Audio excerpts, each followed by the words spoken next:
আসসালামু আলাইকুম। বাংলাদেশ বেতার, রাজশাহী। স্থানীয় সংবাদ পড়ছি উম্মে সালমা। রাজশাহী বিশ্ববিদ্যালয়ে ১৩টি দেশের ৪ শতাধিক গবেষক, স্কলার ও রিসোর্স পার্সনের অংশগ্রহণে তৃতীয় আন্তর্জাতিক কনফারেন্স শুরু হবে আগামীকাল। কনফারেন্সটি ৯টি ভেন্যুতে ৩৬টি সেশনে মোট ২১৬টি গবেষণা প্রবন্ধ উপস্থাপিত হবে। কলা অনুষদের উদ্যোগে আয়োজিত কনফারেন্স চলবে আগামী বৃহস্পতিবার পর্যন্ত। আজ বিশ্ববিদ্যালয়ের ডেন্স কমপ্লেক্সে আয়োজিত এক সংবাদ সম্মেলনে এসব তথ্য জানান কলা অনুষদের ডিন অধ্যাপক মোহাম্মদ বেলাল হোসেন। তিনি বলেন, দুদিনব্যাপী আন্তর্জাতিক কনফারেন্সের উদ্বোধনী অনুষ্ঠান সকাল ৯টায় রাজশাহী বিশ্ববিদ্যালয়ের সিনেট ভবনে অনুষ্ঠিত হবে। বৃহস্পতিবার বিকেল ৩টা থেকে চলবে একাডেমিক সেশন। সর্বমোট ৩৬টি সেশনে মোট ২১৬টি প্রবন্ধ উপস্থাপিত হবে। আগামী বৃহস্পতিবার থেকে নাটোরের ৩৮টি পরীক্ষা কেন্দ্রে প্রায় ১৭,০০০ পরীক্ষার্থী এইচএসসি ও সমমানের পরীক্ষায় অংশগ্রহণ করতে যাচ্ছে। করোনা ভাইরাস এবং ডেঙ্গু রোগের সংক্রমণ ঊর্ধ্বগতি বিবেচনা করে নাটোর জেলা তথ্য অফিস স্বাস্থ্যবিধি অনুসরণে প্রচারণা চালিয়ে যাচ্ছে। এসব স্বাস্থ্যবিধির মধ্যে রয়েছে পরীক্ষার হলে প্রবেশের সময় পরীক্ষার্থীদের অবশ্যই মাস্ক ব্যবহার করতে হবে, প্রবেশপথে হ্যান্ড স্যানিটাইজার রাখতে হবে, কেন্দ্রের অভ্যন্তরে এবং আশপাশ পরিষ্কার পরিচ্ছন্ন রাখতে হবে। পরীক্ষা শুরুর আগে কেন্দ্রে মশক নিধন স্প্রে করতে হবে, মেডিকেল টিম সক্রিয় রাখতে হবে। এছাড়া পরীক্ষার্থীদের আসন বিন্যাসে শিক্ষা বোর্ডের নির্দেশনা অনুসরণ এবং প্রশাসনের সাথে সমন্বয় সাধন করে পরীক্ষার কার্যক্রম পরিচালনা করে যেতে হবে। জেলা তথ্য অফিসার মোহাম্মদ আব্দুল আওয়াল জানিয়েছেন, পর্যায়ক্রমে সকল উপজেলায় স্বাস্থ্যবিধির সড়ক প্রচারণা চালানো হচ্ছে।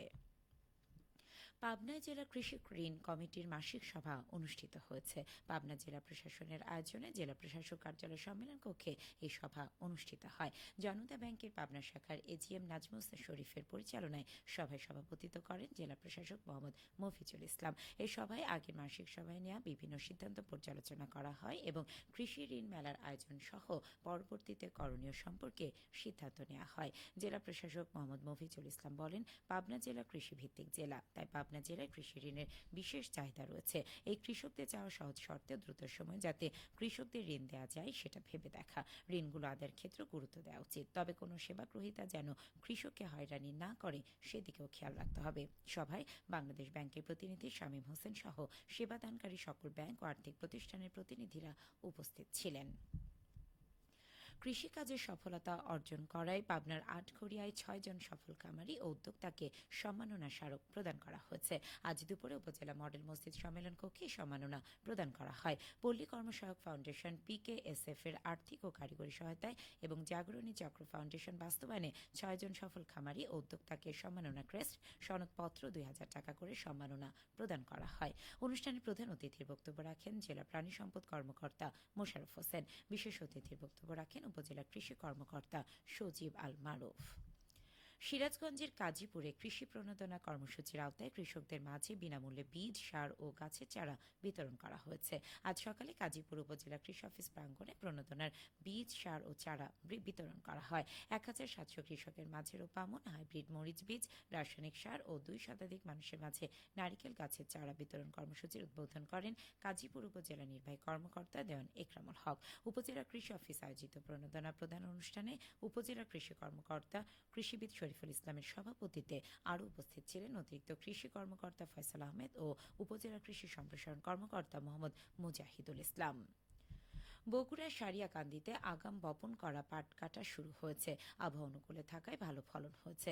বাজারে ভালো দাম পেয়ে লাভবান কৃষকরা পাটখড়ি বিক্রি করেও হচ্ছে বাড়তি আয়। সারিয়াকান্দির মাটিতে যমুনা, বাঙালি এবং সুখদহ নদী বয়ে যাওয়ার কারণে কৃষিজমি বেলে দোআঁশ মাটি, আর এই মাটিতে পাটের ভালো ফলন হয়। এবছর কৃষকরা আগাম চরে পাট চাষ করেছেন।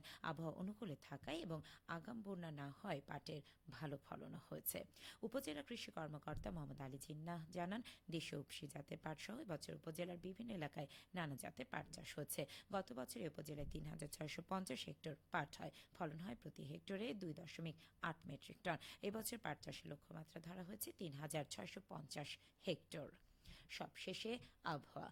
আজ রাজশাহীতে সর্বোচ্চ তাপমাত্রা ছিল ৩৪ ডিগ্রি এবং সর্বনিম্ন ২৬.৫ ডিগ্রি সেলসিয়াস। সন্ধ্যে ৬টায় বাতাসে আপেক্ষিক আর্দ্রতার পরিমাণ ছিল ৮৪%।